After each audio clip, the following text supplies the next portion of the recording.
Good morning. How's it going, everybody? This is Nicholas McMillan over at OTech Services. So, wanted to do a video today on a couple things and have a little bit of a conversation and discussion around some things we got going on. So today I wanted to talk about, with the growing markets that are coming around us, not only here in Ohio, but here in the US, those markets being aerospace, hydrogen, oil and gas, semiconductor, which is becoming very huge even here in our own backyard here in Columbus, Ohio. We've been doing a lot of trainings. Been on the road constantly, me and our other instructors, and we've been noticing a lot of different AMI trainings and a lot of issues around weld schedule development, and a lot of questions leading into that.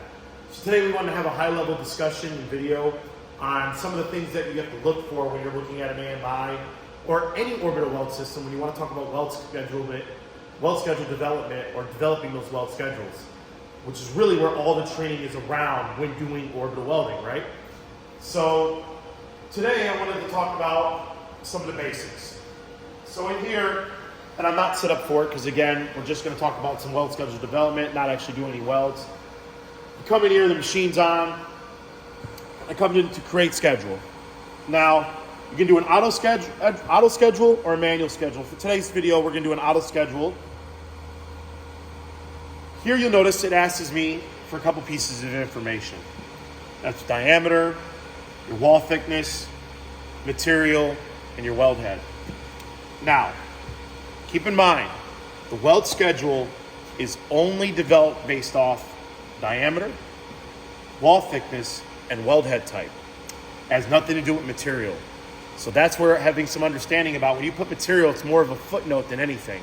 It's actually not going to pre-populate a weld schedule based off material in the AMI. So, diameter, we'll talk about some 1/4 inch.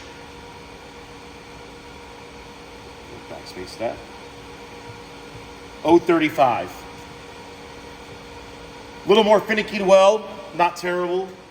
Definitely very common in semiconductors. So here in material, you'll notice I'm just going to put SS for stainless steel.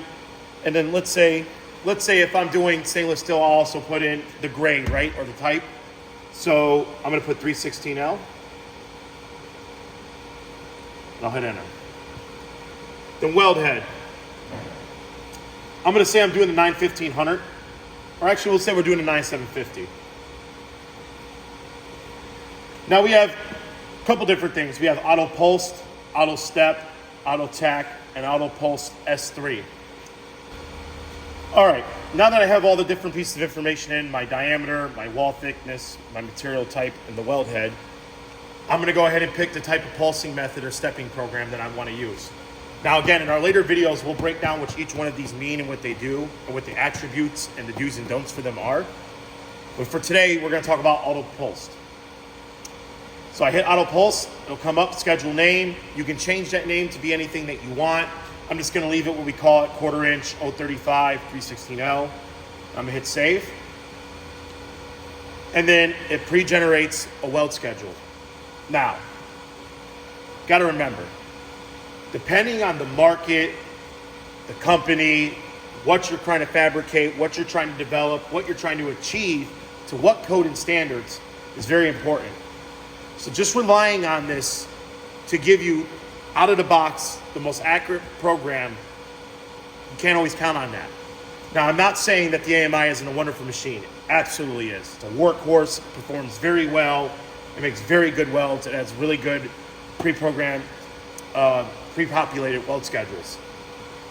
But in like something like a semiconductor market, for instance, where our tell-off has to end and the kind of penetration that we're looking for, fusion or axial and angular alignment, we have to play with the weld schedule a little bit.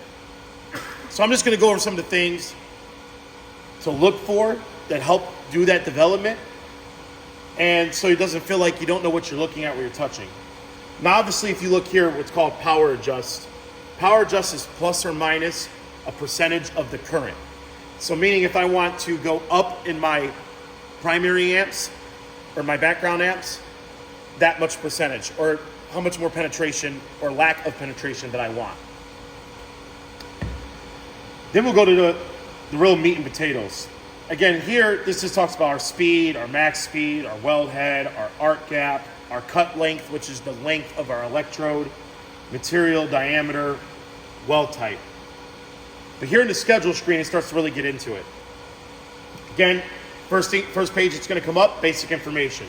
Diameter, wall thickness, material type, weld head used, arc gap, which is the gap from the material to the tungsten electrode or the work. Material of that electrode, which is a serrated, alloyed, or doping of that electrode. The diameter of the electrode that's required, which is saying 40 thousandths. Here you can put change after how many uses you think you're going to use the electrode before it needs to be changed. And the cut length or the length of that electrode.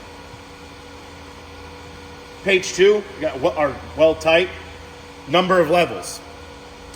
Our start current, meaning what we're going to start at when that arc fires off, is 25 amps.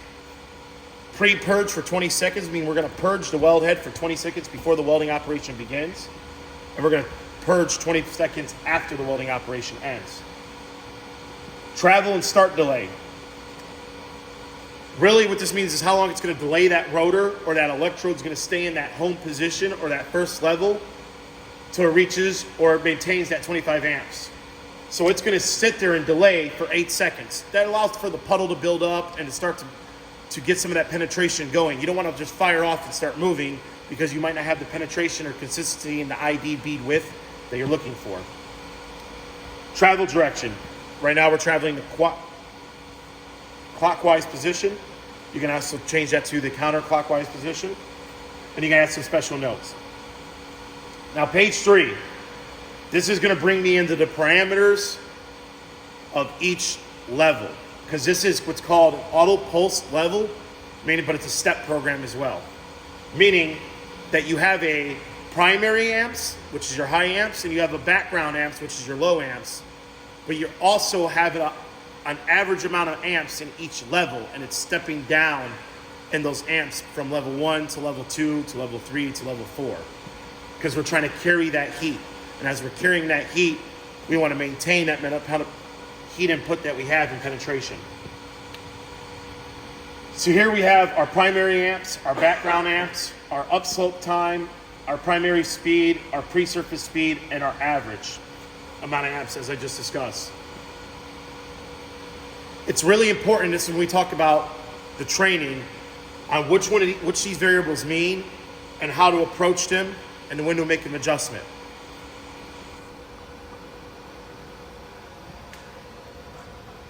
In our later videos, we'll start to go over on actually adjusting those variables, when to make a difference, how to apply that difference to the IDB width or discoloration or the alignment of the tubing. Today, I just mainly wanted to say and have a conversation around it's going to be really difficult to mess with these parameters without the proper training in place. Everybody sees these machines and either thinks one of two things. Oh, I can do that no problem. I've been a welder for many years. Or I'm scared to death of this. Neither are true. It's somewhere in the middle, right? Obviously, if you're a welder, you have some great knowledge around welding and arcs and materials, but this is a whole different ballgame. And if you're not used to welding at all and you're just getting into orbital welding, there's no reason to be scared of it. That's why there's experts like us around that go into detail, talk about weld schedule development, and allow you to understand how to make those changes to those variables. Again, in our later videos, we'll talk about more getting into the meat and potatoes and making those adjustments and what that looks like and the kind of outcomes we're going to get. But today, just wanted to really iterate on not to be afraid of it, where to find us, and that we can take care of you.